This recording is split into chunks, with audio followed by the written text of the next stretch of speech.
más o menos es la participación de nuestras universidades en el contexto internacional.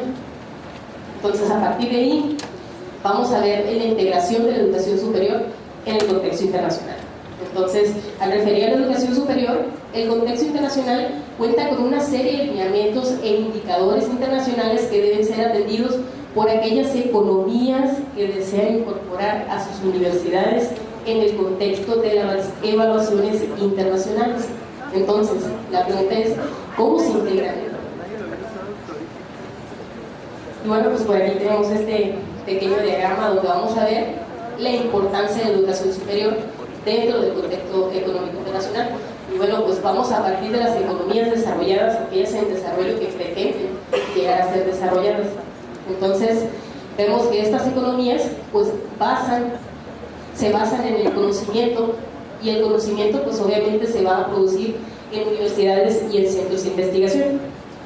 Entonces, las universidades, ¿a qué se dedican? Bueno, pues a la producción de conocimiento y capital humano.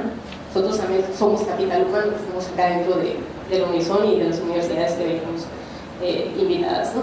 Entonces, la producción de conocimiento se va a transformar en avances científicos y tecnológicos, que a la vez se van a traducir, ¿cierto?, en innovación y en competitividad. ¿Qué es lo que va a generar la innovación y la competitividad? Bueno, pues va a generar una economía desarrollada, o bien más bien desarrollada.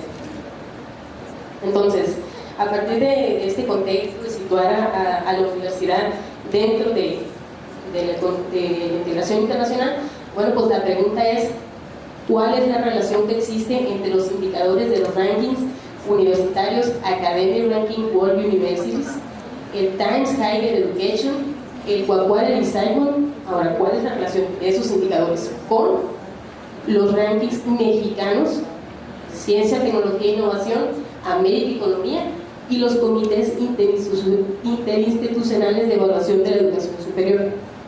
Estos son instrumentos de medición de evaluación de la educación superior en México.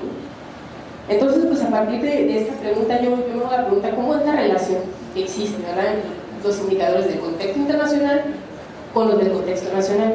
Entonces, bueno, pues yo estoy diciendo que la relación que existe entre los indicadores de estos rankings, pues encaminan a las universidades mexicanas a insertarse, ¿verdad?, en los rankings universitarios globales, pues a fin de que México figure en la evaluación de la calidad de la educación superior a nivel internacional. Entonces, bueno, para llevar a cabo este trabajo, pues vimos que había primero que evaluar e interpretar la metodología, los indicadores y el fundamento de los rankings universitarios globales, que ya les mencioné, y compararlos posteriormente con los otros 3 rankings universitarios, pero esta vez mexicanos. Entonces, debimos obviamente determinar y comparar los indicadores que se utilizan en los rankings e indicar a la vez qué tipo de institución es la que se considera de calidad en el contexto internacional, es decir, qué es lo que se está evaluando en el contexto internacional y qué es lo que estamos haciendo en México, porque probablemente, bueno, pues, y al principio se lo comentaba el doctor Santos, es que puede ser que en el contexto internacional están corriendo a la izquierda y nosotros estamos corriendo a la derecha, entonces nunca los vamos a alcanzar, ¿no? Y bueno, dentro de las evaluaciones internacionales, pues el proceso de evaluación de la educación superior no es un fenómeno nuevo, ¿verdad? Esto es, digamos, un poquillo como el marco teórico del trabajo, así muy puntual para no extenderme mucho. Y bueno, pues vemos que pues primero se intentaba medir el grado en que los conocimientos eran absorbidos realmente por el estudiante, ¿no? O sea, era como el concepto de ¿para qué vamos a evaluar? Para ver qué tanto está aprendiendo realmente el estudiante, ¿no? Y bueno, pues también esta fue una idea que se tomó de iniciativa privada, donde se quería medir la efectividad de los trabajadores. Entonces la universidad, bueno, pues retomó ese modelo, ¿no? Y eso, ahí tengo por ahí la cita del doctor López Vega. Entonces, cuando hablamos de evaluación de la educación superior, bueno, pues vamos a ver en el contexto internacional 3 metodologías que son como las de mayor peso, ¿verdad? En el contexto internacional nos decimos, a ver, vamos a evaluar una universidad, ok, la evaluamos o por la rendición de cuentas, aseguramiento de la calidad o los rankings universitarios. Eso lo hacemos en todas partes, no solo las universidades, sino cualquier tipo de institución que pues necesite ser evaluada. En este caso nosotros estamos trabajando, ¿verdad?, con los rankings universitarios. Entonces aquí, para contextualizar un poco, que obviamente ya todos sabemos lo que son los rankings universitarios, bueno, pues ¿qué son? Son una tabulación, pero una clasificación de universidades que pues ubican a cierta institución dentro de un rango de supuesta calidad en el contexto de determinados indicadores de ese ranking universitario que lo considere como una universidad de calidad. Entonces, ¿cuándo surgen los rankings universitarios? Bueno, pues esto, haciendo una revisión de la literatura, es una tendencia que surge en 1905, por allá con Donald Hughes. Este es psicólogo, dijo, bueno, pues vamos a hacer una lista, ¿verdad?, de universidades, a ver quiénes están ofreciendo cuáles son las instituciones de mayor calidad. Entonces, eso es una tendencia estamos hablando más de 100 años atrás, ¿verdad? Entonces, después, digamos que sí, los rankings universitarios aparecieron y dijeron, sí, aquí estamos, pero no sé, no tuvo ese ímpetu, ese desencadenamiento, de decir, todos vamos a apostar a los rankings y vamos a irnos por los rankings y vamos a buscar a nuestras universidades en los rankings. Pues sino hasta 1960, digamos, que empieza nuevamente la tendencia en los rankings universitarios. Y bueno, pues acá la adopta Estados Unidos, y pues en la década de los 90, ya con las nuevas tecnologías de la información, el internet, bueno, pues tiene un acelerado proceso de crecimiento. Sin embargo, el boom así de los rankings universitarios pues fue por ahí en el año 2000, ¿no?, cuando surge precisamente el ranking que ya les citaba al inicio, Academic Ranking World Universities, que es uno de los, digamos, el mayormente citado en el contexto internacional.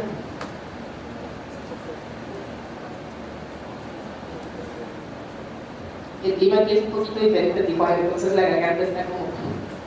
Disculpen. Entonces, ¿cuál es la función de los rankings universitarios?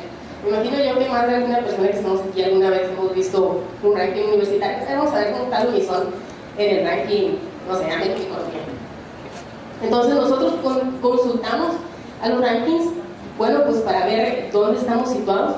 Por lo tanto, la función de los rankings es decirnos cuál es la calidad de esa universidad según los indicadores de ese ranking. Entonces, esa es la función. Principalmente, brindar información de fácil comprensión, eso es muy importante. Es decir, a ver, Unison, número 1, y ya no necesitas más nada porque estás diciendo que ya es la universidad de mayor calidad. Pues la número 3, número 10, eso es como brindarnos un escenario, una foto de la universidad, ¿no? 6, 5 indicadores que nos dicen que es de calidad. Entonces, ¿cuál es el mercado de los rankings universitarios?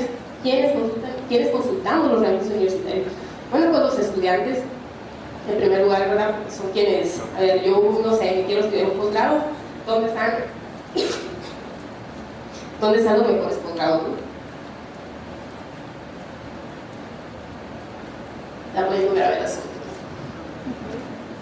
Bueno, entonces, los 6 rankings que ya les había comentado, 3 en el contexto internacional, 3 en el contexto nacional, y bueno, pues ahí están. Entonces, ¿cuál es la función del trabajo? Bueno, pues comparar, como ya habíamos dicho al inicio, comparar los rankings universitarios nacionales con los internacionales. Para esto, pues, los vamos a comparar en base a 3 variables, que son estas que tenemos aquí. Metodología de los rankings universitarios internacionales, es decir, cómo se elaboran los rankings universitarios internacionales, y luego los indicadores. Esta es como una pieza clave de este trabajo, ver qué se está evaluando en el contexto internacional, qué se está evaluando en el contexto nacional, y empalmarlos, ¿verdad?, para ver cuál es la relación que existe ahí, si es que existe, por supuesto, pero lo vamos a ver más adelante. Y bueno, pues también qué tipo de institución es la que se impulsa a través de los rankings universitarios. Y bueno, pues aquí les comento que bueno, pues es un análisis comparativo donde describimos, interpretamos, traducimos y comparamos los 6 rankings universitarios.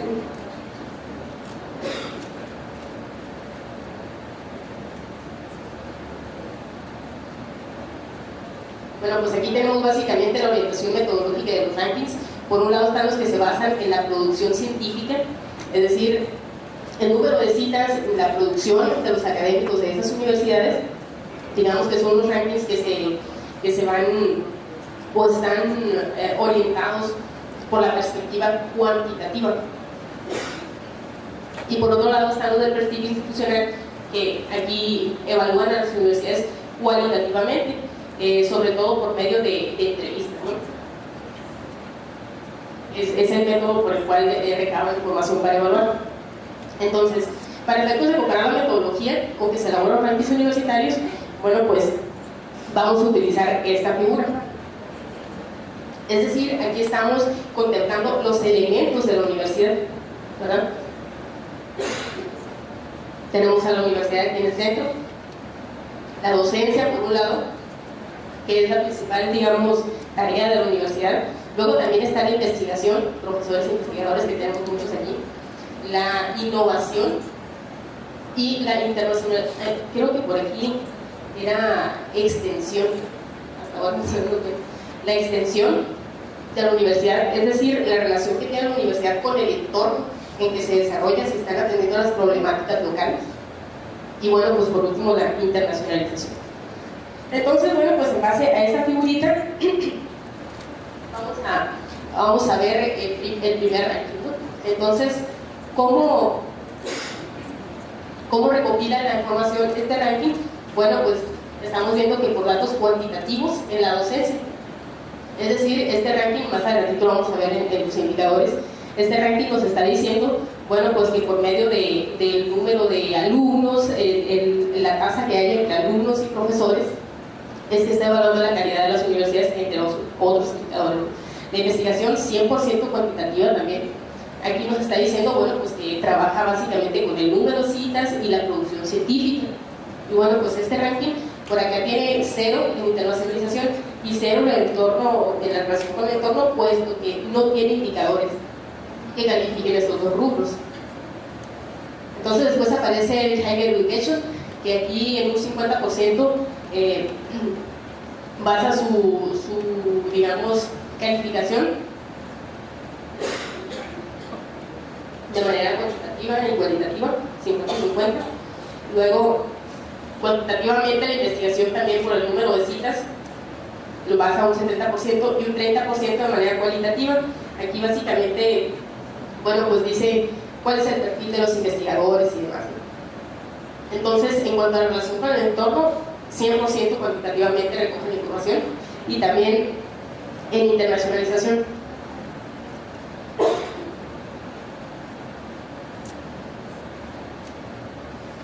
Se me van a ir 20 minutos posible. Entonces, el último ranking del contexto internacional. Rapidito por ahí, 67% de manera cualitativa, por medio de entrevistas, sobre todo a los empresarios, 33% de manera cuantitativa, 100% de manera cuantitativa recoge la investigación, también número de citas, número de publicaciones, y bueno, pues la relación con el entorno 100% y también la internacionalización. Bueno, eso es en cuanto a la metodología, ¿verdad?, de los rankings universitarios. Ahora vamos a trabajar los indicadores.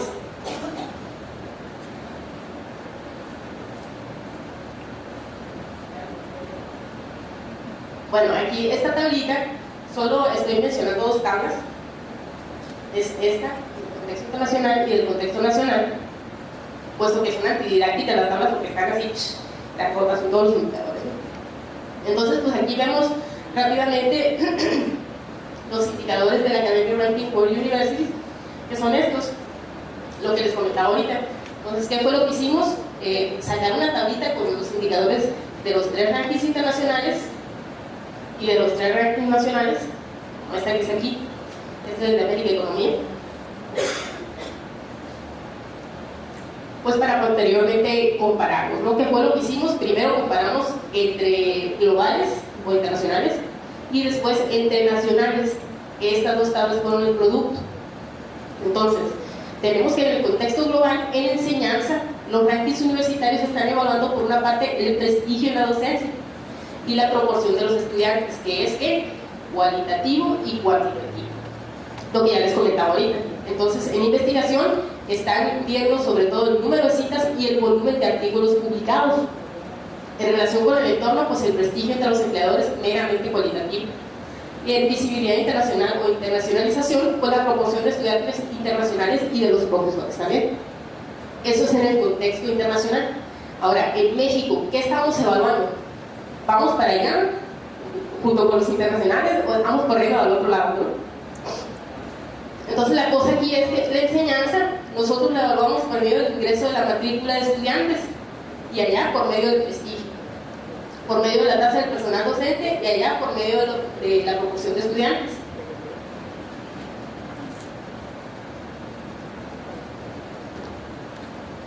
Después de la investigación, pues tenemos el perfil de los investigadores. Esta palabrita ahorita la vamos a discutir un poquito, hay que tenerla muy presente. Entonces, en México, ¿qué decimos? Una universidad que tiene buena investigación tiene investigadores con un buen perfil, no investigadores que estén, yo no estoy calificando el número de citas ni el volumen de artículos que están publicando. Eso es muy importante. Bueno, no voy a adelantar. Entonces, en visibilidad internacional, la movilidad de profesores y alumnos. Movilidad, y acá tenemos que la proporción. Es decir, ¿quiénes realmente están? Bueno, entonces aquí en esta tabla estamos poniendo, ¿verdad?, los indicadores globales o internacionales con los indicadores mexicanos. Entonces, pues esta tablita es un resumen de las otras dos de ahorita. Entonces, a partir de estos análisis que hicimos, bueno, pues obtuvimos que la relación que existe entre los indicadores de los rankings universitarios globales que ya mencionamos favorecen, sí, vamos a regresarnos a la tablita, favorecen medianamente, estoy diciendo. ¿Por qué? Bueno, pues porque, por ejemplo, el prestigio entre empleadores en el contexto internacional, bueno, pues la información se recaba a través de entrevistas o encuestas, y en México también. Entonces, un indicador que sí estamos atendiendo, ¿verdad?, en el contexto internacional. Luego, visibilidad internacional un poquillo, ¿verdad?, porque estamos viendo la proporción de alumnos y profesores, y pues acá también, pero el tránsito. Entonces, lo que les comentaba,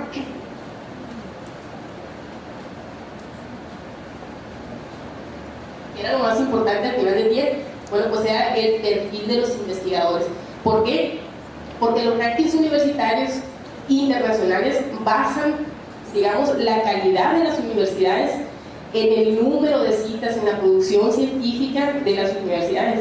Porque está Oxford, porque está Cambridge, porque está Harvard, y porque el UNAM está en el, ¿no?, porque el número de citas es menor. Ahora, no nos podemos ir también así ahora sí que con la finta, ¿no? ¿Por qué? Porque hay también, digamos, tipología o tipos de investigación donde, por ejemplo, las universidades que están mejor calificadas en el contexto internacional son universidades que publican mucho en ciencias exactas, ¿no? Ciencias. Entonces, ¿qué es lo que hacemos nosotros? Pues hacemos ciencias sociales. Entonces, sí hacemos producción científica, claro que sí, pero no es comparable, ¿verdad?, con la producción de las ciencias duras. Entonces, pues por un lado tenemos eso, que la relación sí existe, pero no es completamente un 100%, no estamos siguiendo, las evaluaciones mexicanas no estamos siguiendo un 100% a las evaluaciones internacionales. Ahora, las evaluaciones internacionales están diseñadas para calificar prioritariamente la producción científica, ya lo que les comentaba ahorita. Y en segundo lugar, se encuentra la docencia, ¿verdad? Entonces en México primero estamos evaluando la docencia y luego la investigación. Estamos un poquillo invertidos por ello. Entonces, en tercer lugar de relevancia se encuentra la extensión o la interacción de la universidad con el entorno, que es, digamos, como la tercera partícula de la universidad. Y bueno, pues cada vez ganando mayor peso la internacionalización es un cuarto criterio. Entonces, estamos viendo que las universidades mexicanas restan importancia a los indicadores que califican la producción de conocimiento. Debido al sesgo de las evaluaciones internacionales, las universidades mexicanas están encaminadas a cumplir con un estándar de calidad diferente al del contexto internacional, lo que limita su inserción en las evaluaciones internacionales. Ahora, ustedes me pudieran decir, pero ¿y qué tiene, no? Que la UNAM o UABC, donde vivimos nosotros, o que a lo Unisón no aparezcan. Bueno, pues sí importa. ¿Por qué? Porque en México los gobiernos, digamos, entre países están diciendo, a ver, yo tengo mejor educación superior, puedo ser mejor que otro país, ¿verdad? Entonces, ¿cómo voy a ver yo si mi educación superior es mejor o no? Bueno, pues con los referentes internacionales, ahí no hay más. También lo comentaba el doctor Santos en su presentación el día de ayer. Entonces, no hay de otra, no nos podemos despegar del contexto internacional. Entonces, bueno, ahí referencias, ya terminé. Y bueno, pues, yo creo que pues, por mi parte sería todo.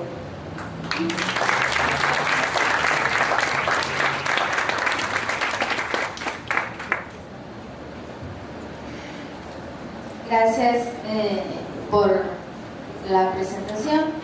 Vamos a iniciar con una pequeña ronda de preguntas y respuestas para los ponentes. Por favor, si alguien tiene algún comentario o pregunta en lo específico, por ahí anda el micrófono para que puedan realizar. Yo primero. Maestra Liz, pregunta. Parte del éxito, parte de lo interesante del modelo clásico, por supuesto, es el 2%, pero es bastante convergen los países, lo convergen hacia el estado estacionario. Y parte del encanto de ese 2% es que nos dice, deja de decir, bueno, en 35 años a 2%, la distancia va a ser la mitad. Sí, tiene usted, Toño, en su investigación, una medida o una tendencia a medir eso que hace el modelo clásico, que es la velocidad con la que tienden a converger, y la pregunta de mi sentido es a qué velocidad tienden a converger esas, a nivel global, en su regresión global, regional, local, global, qué velocidad tienden a converger o a diverger los municipios condados, por una parte. Por otra parte, respecto a Nogales, ¿tiene algún dato o alguna para la imagen, con respecto a la imagen total de Nogales? Lo de transporte, por supuesto que es interesantísimo, la infraestructura, velocidad para mover mercancías, chachas, no sabemos la historia. Sí, y en valor de mercancías, en valor para el comercio exterior, Nogales, ¿cuánto representa o en el ranking dónde quedaría frente a los puertos de entrada hacia Estados Unidos? ¿Sí? Con respecto a las celdas solares, interesantísimo, a mí se me hace que está muy atento de la tecnología solamente, la tecnología es el gran asunto. Sí, y a la que viene a visitarnos y platicarnos de los rankings, que es interesantísimo también. No quiero revivir un viejo debate de si la economía es ciencia o no, porque nos vamos a emocionar. Gracias.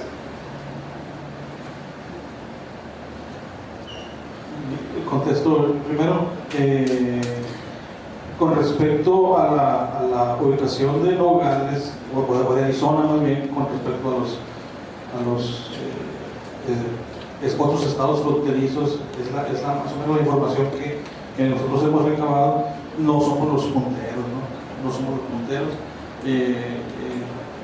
Lógicamente se la llevan el estado de Texas, las fronteras mexicanas con Texas, Coahuila, y quiero pensar, no tengo el dato ahorita, pero quiero pensar que somos el último lugar en Sonora, pero eso no nos hace menos, no nos resta menos importancia, puesto que el volumen es importante, que se maneja el intercambio de mercancías y representa pues importantes beneficios pues, para los sectores que están involucrados, ¿no? Entonces no somos los principales con respecto a los estados fronterizos, pero sin embargo se requieren los apoyos de infraestructura. Gracias. Por supuesto que el enfoque local te permite estimar las velocidades de convergencia. En el primer mapa que mostré precisamente, aunque nada más estaba reportando el coeficiente de convergencia, es una pequeña transformación que se le hace al coeficiente de convergencia para sacar la velocidad. Entonces, que no varía mucho, irá transformándolo. Entonces, en la región que estaba convergiendo, las tasas andarían alrededor, en la parte de Sonora, Arizona, que era la que estaba más elevado, andan alrededor del 1.4, 2.3, perdón, del 2.3 al 14.5. Y en torno alrededor de esta área, que es más esa Chihuahua, Nuevo México, las de Nevada y California, y parte de las Baja Californias, en el caso de México, andan precisamente de alrededor del 6.1, ¿sí? Entonces, de alguna manera, en la parte del área de divergencia, en la parte de Guadalajara, en la zona occidente, las tasas de divergencia andan alrededor del 12.9-21% en el área más oscura, en el tono más azul, anuales, son anuales.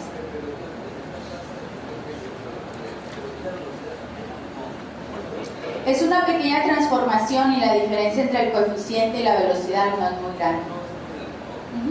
Entonces, aquí lo que hay que resaltar es que estamos hablando de convergencia local hacia estados estacionarios locales. Entonces, es importante que cuando hay una economía que está teniendo ciertos niveles de crecimiento, ciertos niveles de convergencia, pues obviamente el área contigua, la región contigua a esta, pues va a verse irradiada también por este crecimiento o por las determinadas crisis que se vayan presentando, ¿no? Entonces, esa sería la lógica. Pero aquí lo que permite ver también la metodología, y que ocurre incluso con algunos otros estudios empíricos que se han hecho, es que precisamente no se cumple para nada esa tasa de 2%. Salvo en algunos casos, el 2% viene quedando como un promedio, ¿no? Pero en el caso particular de la región México-Estados Unidos, esas diferencias son tan grandes que precisamente hace que la variabilidad sea muy grande.